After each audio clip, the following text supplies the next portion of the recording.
Guys, good morning, no? For today, ngayong araw na to ay gagawa tayo ng insiladang ampalaya.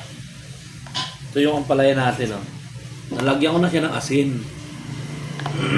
Tsaka suka. Yan. Naisipan ko lang siyang i-vlog dahil para ma-share lang sa iba na masarap din pala ikilaw yung ampalaya. Sibuyas. Yan. Mas marami sibuyas, mas masarap. Medyo may tamis-tamis siya na konti. Diba? Shout out pala sa gumawa din ito kay Ana Marie Di Manuel. Yan. Ana Marie Di Manuel. Yan. Gumawa siya nito, natikman ko, masarap. Kaya ginaya ko nga ito eh. Tapos naghiwa din ako ng sibuyas dahon. Ayan o. Sa mga di pa nakakaalam dyan guys, share nyo yung video natin para sa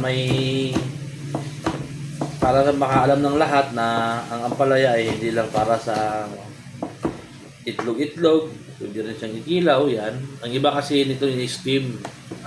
Yan, pero hindi ko kaya yun eh. Mahina ako sa sobrang pait talaga. Pero ito, okay na sa akin to, yan. Dagdagan ko siya ng suka o na timpladong suka ito. Yan. Konti lang.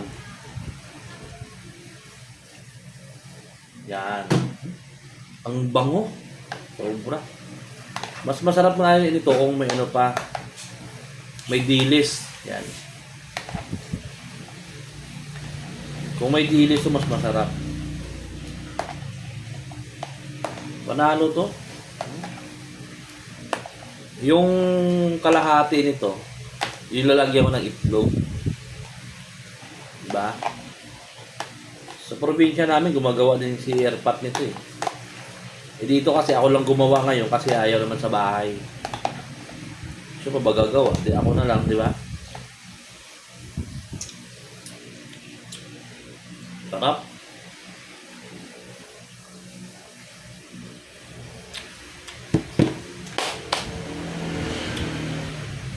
Perfect.